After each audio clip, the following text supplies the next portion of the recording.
Hola, bienvenido a un episodio más de Vida Wellness, la verdadera guía de medicina preventiva. Hoy tenemos un capítulo muy interesante. Vamos a conversar con un gran amigo, el doctor Miguel Andrés Martínez, cirujano ortopeda, especializado en columna, quien nos va a dar sus credenciales en un momento. Y vamos a tocar un tema icónico, un tema que tiene sus mitos, tiene sus realidades, tiene sus dudas: escoliosis. Vamos a desarrollar un episodio conversando con Miguel sobre este tema que preocupa a mucha gente en todo el mundo. Miguel, bienvenido, buenas tardes. Muchas gracias, Luis, por invitarnos a este espacio. Y pues siempre va a ser un placer conversar para educar a la población en general. Esa es la idea, Miguel. Es un conversatorio para llevar guías de medicina preventiva, que la gente entienda que tiene herramientas para evitar, para no llegar al evento y así poder tener vida wellness, como lo dice el podcast. Claro, Miguel, sí. ¿Dónde naciste? ¿De dónde eres? Yo nací aquí en la ciudad de Santiago. Pues desde pequeño, criado aquí, no he salido de esta ciudad. Siempre. Mi vida ha sido toda aquí en Santiago. Esta es tu finca aquí. Sí, ¿Y claro. dónde estudiaste? ¿Tu primaria, secundaria? ¿Dónde fue? La primaria la estudié cerca de donde me crié, Los Reyes, en el colegio Fausto Jiménez. Luego la secundaria pues también la hice allá. Terminé todos mis estudios hasta bachiller. Y luego pues estudié la carrera de medicina en UTESA, Santiago. ¿Y por qué medicina? ¿Qué te lleva a ti a estudiar medicina? Bueno, realmente siempre desde niño me apasionó el cuerpo humano. Era de las mejores materias que me iba en biología, ciencias naturales. Siempre fui muy afín a esa parte. Odiaba las matemáticas. Es un denominador común en nosotros los médicos. Era malo en matemáticas hasta el extremo. Y yo dije, no, espérate. Esto es lo mío, lo que me gusta. Yo hasta llegué a hacer cirugía en lagartos. Eso le pasa a muchos que fueron cirujanos prematuros. Sí. ¿Y por qué ortopedia? ¿Qué te llamó la atención para después de ser médico hacer ortopedia? Ortopedia, bueno. Primero tengo un hermano que es mucho mayor que yo y es ortopedista también. Claro, mi compañero. Aparte de esa inspiración, de verlo a él, cómo manejaba esto, pues cuando yo entré a la universidad y di la materia de fundamentos de anatomía, entrando como un pinito nuevo, pues me enamoré de los huesos. Me gustó todo lo que era relacionado con los huesos, la anatomía y toda la estructura. Y por eso pues fui más afín, inmediato, amor a primera vista, como dicen. Pero qué bueno. Mira, Miguel, la intención de este episodio del podcast es hablar de escoliosis. ¿Cómo se define la escoliosis? La escoliosis podría definirse de manera sencilla como una enfermedad o una desviación tridimensional de la columna.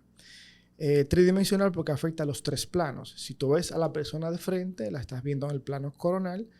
Y si vemos una placa de un paciente normal, la columna debería ser recta. Y en el paciente con escoliosis tiene una desviación como si fuera en S. Entonces, esa se le llama una desviación en el plano coronal. Pero también hay una alteración en el plano sagital, que es de perfil. Cuando en vez de verlo de frente, lo vemos de lado al paciente. Entonces, ahí tenemos unas curvas que son normales en la columna, que son la cifosis y la lordosis. Y estas curvas pueden alterarse también con la escoliosis. Y también hay otra deformidad que es en el plano axial, que si vemos la columna vista desde arriba, en un corte transversal, y ahí vemos que hay un componente rotacional, donde las vértebras rotan sobre su eje, y también por eso la deformidad es tridimensional en los tres planos cardinales. Por eso en muchos textos se denomina rotoescoliosis. Rotoescoliosis, es correcto, más, sí. Más completo. De hecho, es uno de los desafíos más grandes en la cirugía. Cuando un paciente lleva a cirugía, hacer la desrotación. Sí, me imagino que se complica más. Sí. ¿Cuáles pueden ser los signos tempranos? O sea, tenemos unos padres que nos están viendo y preocupados por si su hijo, ¿cómo yo sé si mi hijo tiene escoliosis? Vamos a empezar por ahí. ¿Cómo un padre puede percibir, puede sospechar que su hijo tiene escoliosis? Lo primero es que a los niños siempre hay que observarlos. Siempre cuando lo estamos bañando. Desde pequeñitos vamos viendo el desarrollo. Hay un niño que crece y evoluciona muy normal. Camina al año, da los pasitos, comienza a correr a temprana edad. Pero hay niños que no, que vemos que hay mayor retraso. Esos niños siempre es bueno hacer la evaluación con su pediatra de inicio. Y ahí vamos a ver cuando antes llevaban al niño preocupado. Mira, tiene los piecitos torcidos, para que me entiendan. Está gambado, doctor. Uh-huh. Entonces ahí uno comienza a hacer quizá alguna imagen, el pediatra, de forma inicial.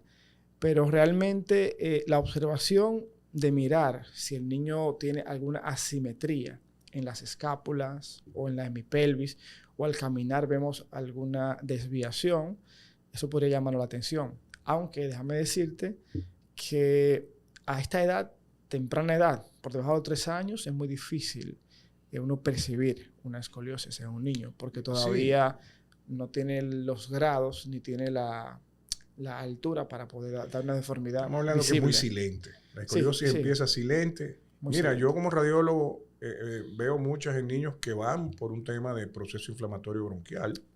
Se diagnostica es lo más frecuente. Una escoliosis y ahí tú dices, la escribes en el informe y probablemente los padres y el médico no lo sabían. Al ser silente,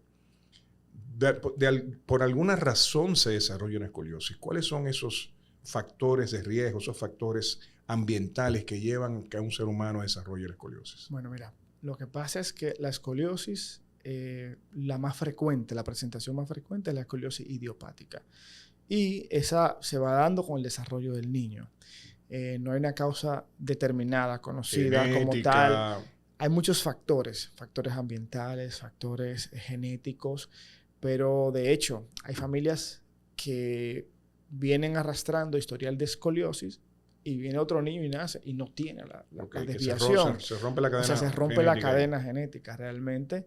Tiene un factor predisponente, pero no es, vamos a decir, sine qua non, que si mi padre tiene escoliosis, yo voy a tener escoliosis. Pero sí se ve muy frecuente en esa.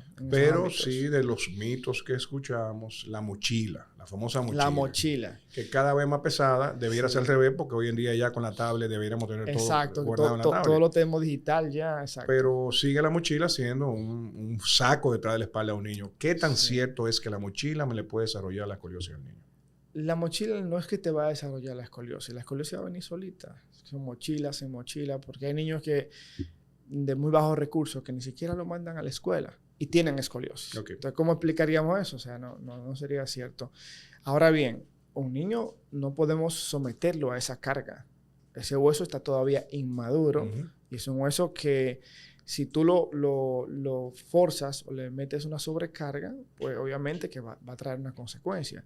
Y es en el desarrollo muscular del niño, en el desarrollo de los mismos discos. O sea, va a haber una afectación, pero no es causa de escoliosis. O sea, que aquellos padres preocupados de que mi hijo puede desarrollar y lo sobreprotegen, no le permiten hacer ciertas acciones pensando que la columna se va a doblar, no funciona así. No funciona así. Pero obviamente, por ejemplo, un niño que se siente de esta forma todo el tiempo, pues los músculos van a adaptarse a esa forma. Entonces tenemos que siempre velar porque nuestros hijos tengan buena postura y nosotros estar vigilantes de eso, siempre. Pero no existe una... Evidencia científica, ¿no? No, yo me refiero, no existe un protocolo para decir, yo a los 7 años le debería hacer una evaluación a la espalda de mi hijo para estar tranquilo. ¿O existe un protocolo? Eso no existe. Bueno, en nuestro país no. Ni en guías internacionales he leído todavía un protocolo establecido que a la población general se le hagan radiografías para investigar si tiene escoliosis. No. Pero sí entiendo que la mejor prevención es estar pendiente, observar y entiendo que cuando el niño ya está en una etapa de desarrollo, que ahí es que comienza el pico de la curvatura. Es decir, si el niño va a tener la curvatura cuando desarrolla, ahí incrementa la curva, o sea, de forma abrupta. ¿Cuál es la edad promedio donde te llega la consulta, el niño ya con la escoliosis establecida y que tú tienes que empezar a tratar? Después de la pubertad. 12, 13 años, a veces 11.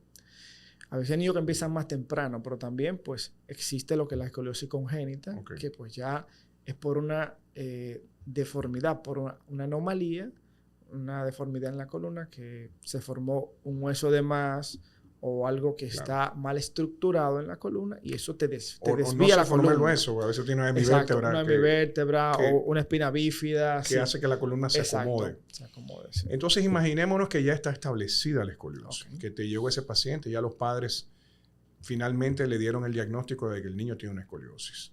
¿Cuáles son los pasos? Porque tú te encuentras tratamientos que son, digamos, superficiales, otros que usan un corset, otros que hacen terapia y finalmente llegas a la cirugía. ¿Cómo va todo este paso? ¿Cómo es la secuencia? Bueno, un paciente ya tiene la escoliosis establecida, es decir, tiene una curvatura mayor de los 10 grados. Algunos textos mencionan 15 grados de desviación. Mientras tanto, sería una actitud escoliótica. Este paciente con una actitud escoliótica debes mandarlo a hacer ejercicio.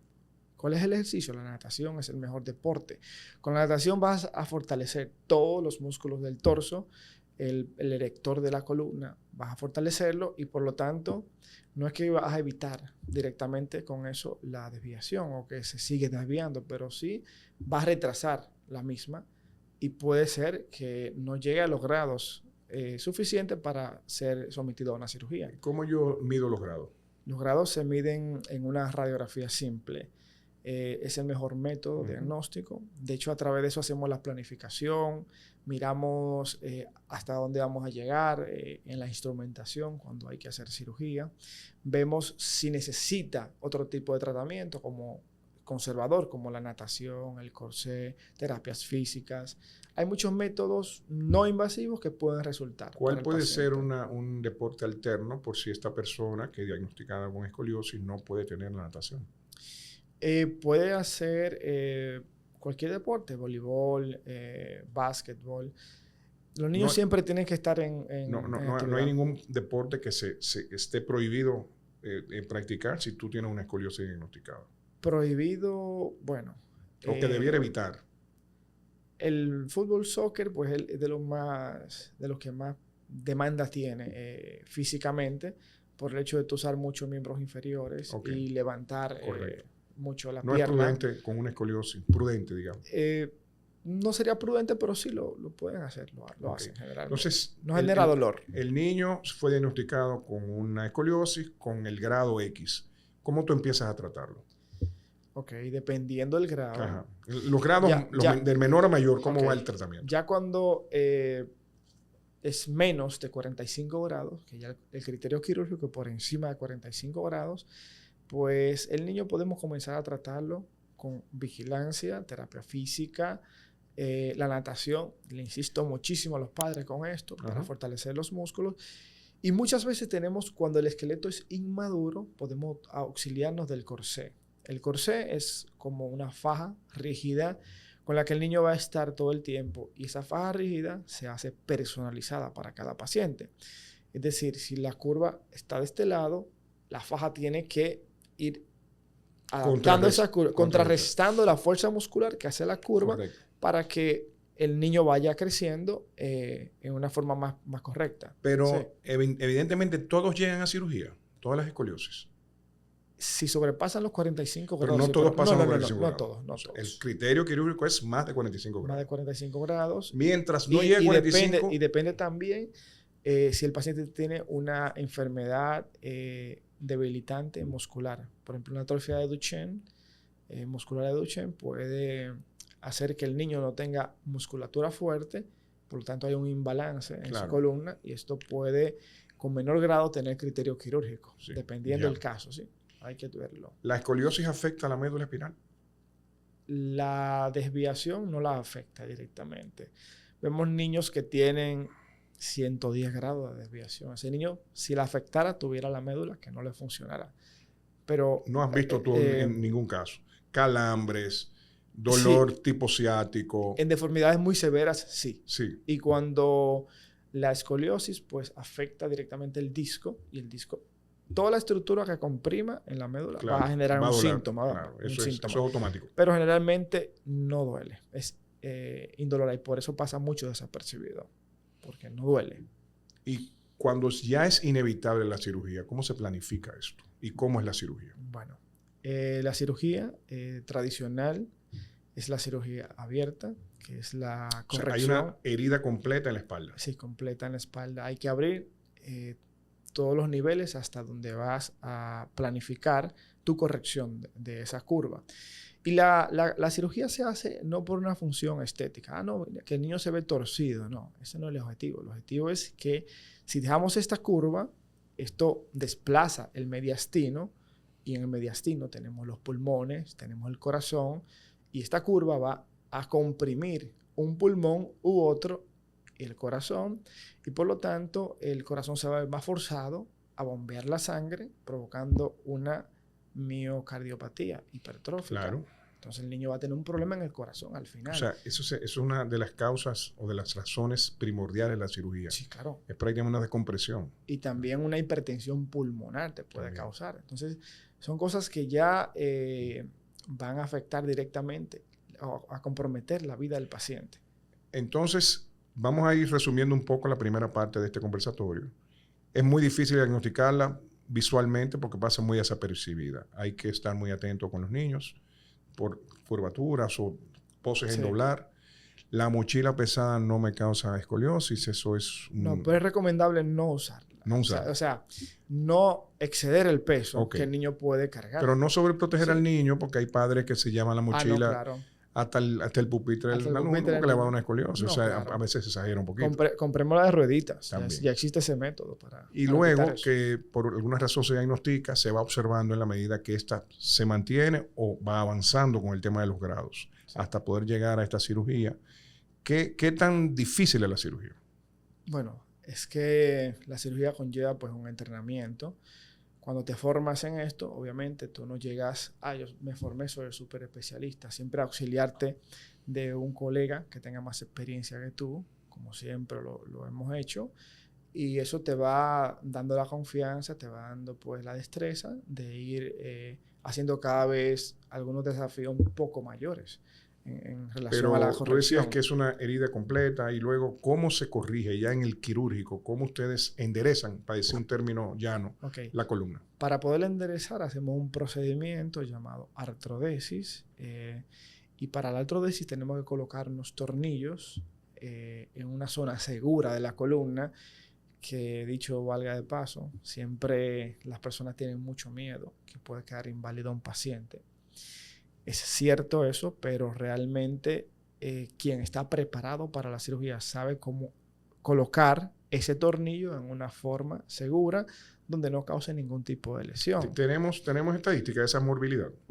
De las morbilidades... de lesiones permanentes por una cirugía de escoliosis. Realmente, tú sabes que eso está subestimado, porque nadie casi va a reportar las lesiones que tenga, pero sí existe por lo menos un 3% de riesgo. Porcentaje bajo. Está muy bajo, 0.3% de riesgo. Un 3% que puede tener consecuencias en la cirugía de escoliosis. Sí, ¿Y estos tornillos van con barras, sin barra? Con barras. Colocas el tornillo tiene una cabeza que es ahuecada y ahí tú colocas la barra y le colocas encima algo que lo sostiene la barra dentro del tornillo y ahí tú con los tornillos la barra vas haciendo la corrección de la curva y la desrotación al mismo tiempo. Sí. Es como la guía. Sí, no sería una guía, sino sería un sostén definitivo para que pueda la curva después que corrija y tú trancas el tornillo, ya la barra y el tornillo se queda en esa posición esa columna fija. No se desvía jamás. No. A menos que se rompa. Hay niños que a veces tienen deformidades muy severas y cuando tienen que operarse a muy temprana edad pueden seguir creciendo y el crecimiento luchando contra esta barra, contra la fusión, puede romper la barra. Hemos visto casos así que... ¿Desde qué edad es prudente operar un niño? O un prepúber o un puber, como decías. Lo ideal siempre es esperar la madurez esquelética. La madurez esquelética, son los 19, 20, 21 años. 17, 16 años, en nuestro caso. Para eso hay formas que hacemos una radiografía de la pelvis, medimos el ángulo de Risser y ahí podemos también hacer edad ósea a través de las muñecas. Vemos las epífisis. Hay formas de determinar esto. Ahora bien, Hay niños que a veces no pueden esperar esto. No pueden esperar porque la curva va muy adelantada, va avanzando demasiado y pues hay que hacer antes algo. Hay muchos métodos, existen métodos para escoliosis de one-set, de inicio temprano, que son barras deslizantes que se utilizan, que se hacen fusiones muy pequeñas para que la barra vaya deslizando junto con el crecimiento del niño. Okay. Y después se hace una fusión definitiva cuando ya alcance una edad, una madurez esquelética ya definitiva. ¿Qué tan frecuente podemos decir que es la escoliosis? La escoliosis tiene una incidencia de un 4% en la población general. En nuestro país un 4% de 12 millones. Estamos hablando de unos aproximadamente 150,000 personas. Así es. ¿Sí? Si fuera un 10% sería sí. 1.200.000. La mitad serían 600. Son 400, 500,000 personas que podrían estar teniendo esto. Y de esos 4%, aproximadamente un 3% puede tener indicación quirúrgica. Wow. Sí. O sea que mucha gente anda en la calle ahí sin saber que tiene una escoliosis. Sin saber. Y de hecho, muchísimos adultos que van a la consulta, eso te iba a preguntar. Por un dolor de espalda, tú le haces la placa, una escoliosis. Oye, eso viene de niño. ¿Hasta qué edad se puede operar una escoliosis? ¿Hasta qué edad? No hay límites de edad realmente, no. Porque pues también existe la escoliosis degenerativa del adulto. Claro. La mayoría son escoliosis que vienen desde la niñez, no se diagnosticaron, no se trataron, y como adulto sí genera dolor. Esa es la paradoja. Como niño puedes tener lo que tengas y no te causa dolor. Como adulto ya sí genera dolor y ya es una patología muy limitante. Y de hecho es mucho más compleja la deformidad en el adulto que en el niño. Para corregirla. Es más marcada. Sí. Mira, tú cuando empezamos el episodio decías que la columna se ve en 3 planos. El plano frontal, que es el coronal, donde la vemos como la columna como tal. Sí, claro. El plano sagital, que es mirada de lado. Y ahí mencionaste que hay otras curvaturas normales de la columna, que son la cifosis y la lordosis. Entonces, a veces es notorio en personas, y vámonos del niño al envejeciente, que tú tienes un envejeciente que se le marca mucho la cifosis y lo ves como que están doblados. Jorobados, exacto. Jorobados. Sí. Eso es un tema complicado, me imagino, porque no sé si es doloroso, pero debe ser incómodo. ¿Por qué pasa esto y cómo podríamos evitarlo? Bueno, lo que pasa es que realmente ya esto es una deformidad del adulto y es degenerativa. Correcto. Los discos van perdiendo altura a medida que vamos avanzando en edad y esto hace que muchos discos pierdan la altura, pues obviamente que se va achicando. Por eso cuando nos hacemos más viejitos, somos menos altos. Somos más altos cuando jóvenes. Pero se pudiera ir mitigando. O sea, ¿hay alguna, no sé, ejercicios, alguna terapia para tú decir, mira, si tú haces esto, difícilmente caigas en una cifosis? ¿O esto es genético? ¿Esto también puede pasar por alguna otra razón? No, es degenerativo. Eso es como las canas. Eso no se va a detener. Pero no todo el mundo llega a ese grado de cifosis. Ahora bien, claro, el hacer ejercicio, un adulto que haga ejercicio tiene mucha ventaja sobre un adulto que sea sedentario.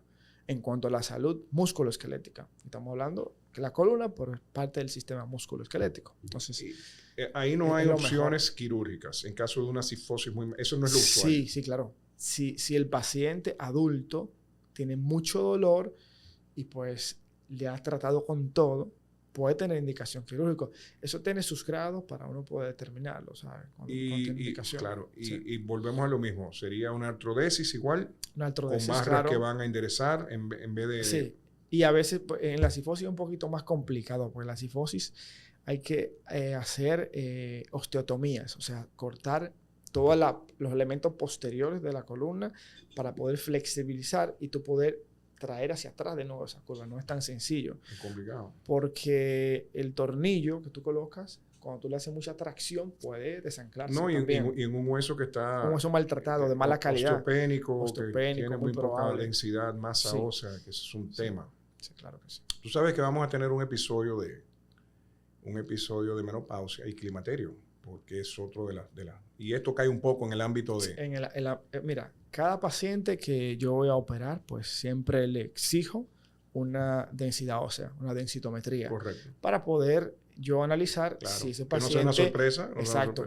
Ya no me agarró de sorpresa. Sí. Muchos pacientes, de hecho, a veces he tenido que manejarlo por meses con medicamentos y que el reumatólogo o el endocrinólogo me lo trate con biológicos para mejorar ese hueso de forma rápida, fortalecerlo y yo operarlo con un poquito más de fortaleza. Eso es como los implantes que están muy de moda, no. Sino es una herramienta hoy en día muy a la mano para mejorar dentaduras después de cierta edad. No estamos preparados como para que los dientes duren toda la vida. Claro. Y muchas veces la calidad del hueso maxilar muy mala, claro. no permite No aguanta, un tornillo. No permite, claro. Y entonces hay que tratar a los pacientes, como tú dices, con los biológicos para que llevarlo a una resistencia que el tornillo del implante debe ser algo similar. Y tenemos métodos que también podemos utilizar, cemento óseo, en los pacientes con osteoporosis, para que el cemento, pues, aumente el contacto entre el tornillo y el hueso y así, pues, tenga más fortaleza. Sí, existe ese método también. Mira, hay tocando las cirugías correctivas de columna, no la parte de hernias, que es un método, otra cosa, imagino, para un episodio completo que después lo hablaremos. Claro que sí. Pero hay otras alteraciones de columnas que son las listesis. Ok, sí. Las que son retro y antero. Sí. O sea, eso es cuando la columna, la vértebra se desplaza, ¿no? Está inestable y la vértebra se mueve, se desplaza hacia adelante o hacia atrás. ¿Qué tan frecuentes son las listesis? Bueno, realmente las listesis ocupan entre un 3% de toda la patología degenerativa de la columna. No, 3% de los pacientes con patología degenerativa. El 3 de ellos, sí, de ellos tiene listesis. Sí. O sea, en la población normal 1% más o menos listesis. de la población. Sí. ¿Y cuál es la sintomatología de estas listesis? Cuando a un paciente se le dice, usted tiene una retrolistesis, grado tal, ¿cómo llega el paciente a la consulta? Yo he visto muchos pacientes con listesis asintomáticos. Sí, yo los he visto también. Pero generalmente la listesis, el problema que va a hacer es cuando la vértebra se desplaza, el disco se va hacia atrás y comprime los nervios. Yeah. Un dolor radicular. Como una hernia. Sí, como una hernia se puede comportar. O como un canal estrecho, porque te estrecha el canal. Exacto. Entonces, en este caso, hay una calidad de vida muy mala porque el paciente se levanta con dolor, se acuesta con dolor, no puede estar parado, no puede estar... Igual que una hernia. ¿Cómo se corrige quirúrgicamente las listesis? La listesis tiene la misma, vamos a decir, corrección a través de una artrodesis. Artrodesis igual. Sí, hay que colocar tornillos porque el tornillo es lo único que va a agarrar esa vértebra, la va a traer a su lugar. Nuevo a su lugar. Es como en la escoliosis que la enderezaste, pero aquí el disco lo colocaste donde va. Exacto. Yo traigo la vértebra desplazada y la fijo y ya con eso adquiero una estabilidad que no va a permitir que el paciente o presente más dolor y al descomprimir también mejora el dolor de las raíces nerviosas. O sea, es automático. El paciente mejora mucho. Sí, enormemente. Lo agradece mucho. Sí, claro. Existe también, Miguel, otra patología degenerativa, que es cuando los discos se desaparecen, que no hay. Claro, o sea, fenómeno de vacío. El disco, que es como una gelatina que está entre vértebra y vértebra, se perdió por los años. Y los cambios MODIC que va teniendo la columna degenerativa. MODIC 1, MODIC 2, lo que sea. Ya eso también es quirúrgico. Bueno, sí duele. O sea, toda la patología de columna, el primero es que le esté afectando la calidad de vida al paciente. Yo he visto muchos pacientes con esto que mencionamos, el efecto del disco vacío, y te duele, tienes dolor. No, doctor, yo me agacho bien, yo hago mi vida bien. Sigue tu vida. Quédate entonces, tranquilo. Porque lo que vas a tratar es el dolor, no una imagen. En estos casos es doloroso, perdió el disco. Hay unos materiales hoy en día que se expanden y se colocan en sustituyen. Existen ¿Qué se coloca ahí? Existen unas cajas que son cajas expansibles que las colocas y luego una vez colocadas puedes recuperar la altura. Como si fuera un gato de un carro. Exacto, como un gato de un carro, más o menos. Pero hay que tener mucho cuidado con estos implantes si no sabemos la calidad ósea del paciente. Porque estos implantes, al tú hacerle el esfuerzo, rompe arriba el plato y ya tú tienes ahí un hueco enorme. Entonces, cada cosa puede hacerse con la experiencia y con, vamos a decir, siendo cauteloso. Bueno, por eso es que ya en ortopedia, como en muchas especialidades, existen las subespecialidades. Claro que sí. Y por eso tenemos muchos amigos que están en columna, muchos amigos que están en hombro, en codo, en pie, en rodilla, en cadera. Hoy en día hay gente haciendo cadera solamente. Sustitución de cadera cada día es más frecuente. Pues realmente en los países desarrollados se hace de esta forma y pues se ha tenido muy buenos resultados y por eso pues es mejor. Porque te trata una persona con más capacidad, mayor experiencia en el área. Que está haciendo eso todos los días. Exacto, Entonces, todos los días.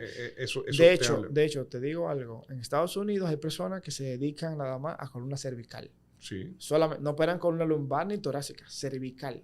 Imagínate tú. Yo creo que llegaremos a eso, porque a mí me llamó la atención en estos últimos 10 años. Tú sabes que mi termómetro para esto es la resonancia. Veo muchos muchachos nuevos que se han especializado, sobre todo Colombia, Venezuela, México, sobre todo, una cantera. Especialista en pie, por ejemplo. Eso no se veía antes. No, sí, ya claro, ese existe. ortopeda es un referente, tiene un tema de pie, pie, tobillo, se le manda fulano. Pie, tobillo, miembro superior. Hay gente... De hecho, hay gente que hace manos solamente.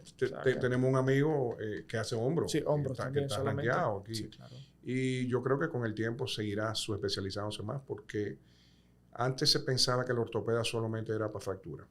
No, y que el ortopeda ve todos los huesos. Todo, también es de todo. Pero así era. De hecho, antes me llegaron a comentar que el ortopeda operaba hasta las fracturas mandibulares. Sí. Sí, claro. Eso es maxilofacial hoy en día. Hoy día es maxilofacial. Pero no lo dudes. Tocamos eso. Lo que pasa es que ha evolucionado bastante y eso es muy bueno porque tenemos que remarcar.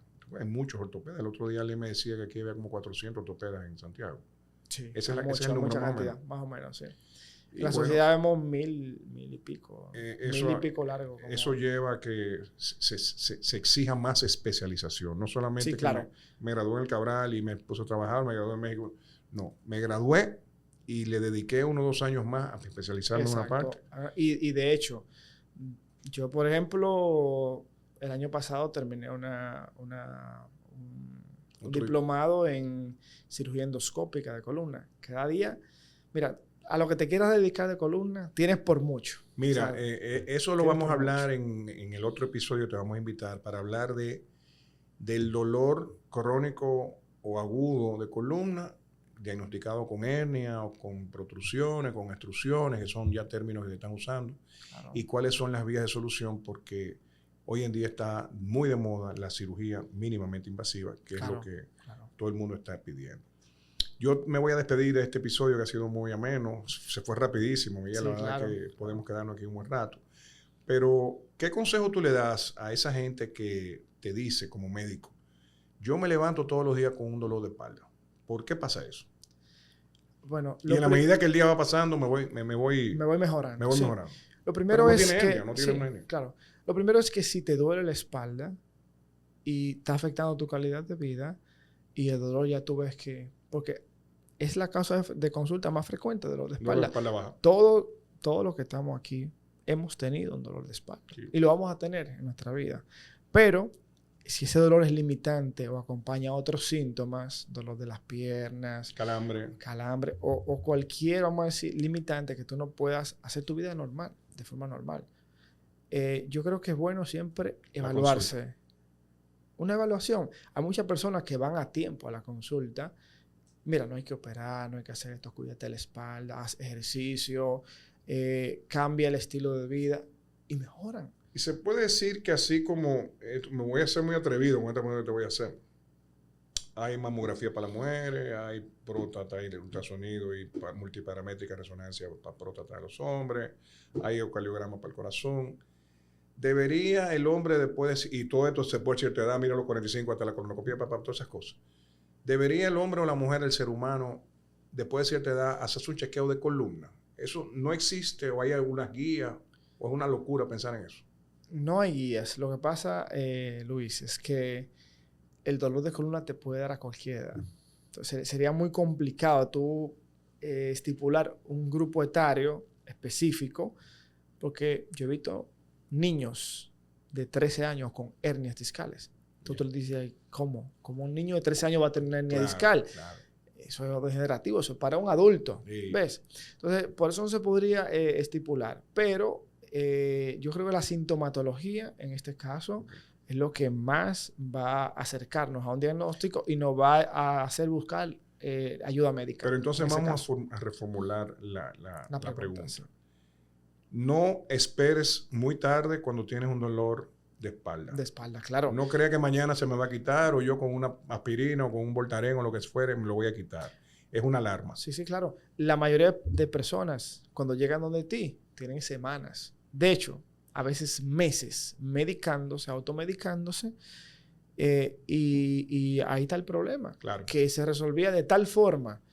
No sabemos si antes de eso estaba en mejor condición, Claro. igual, pero bueno, Pero llegan ya sobremedicados. El ¿sí? consejo es ve a la consulta al ortopeda si tienes un dolor de espalda. Sí, claro. Bueno, Miguel, repasamos escoliosis. Yo creo que los padres han quedado un poquito formados sobre este mito y realidades que tiene esta palabra.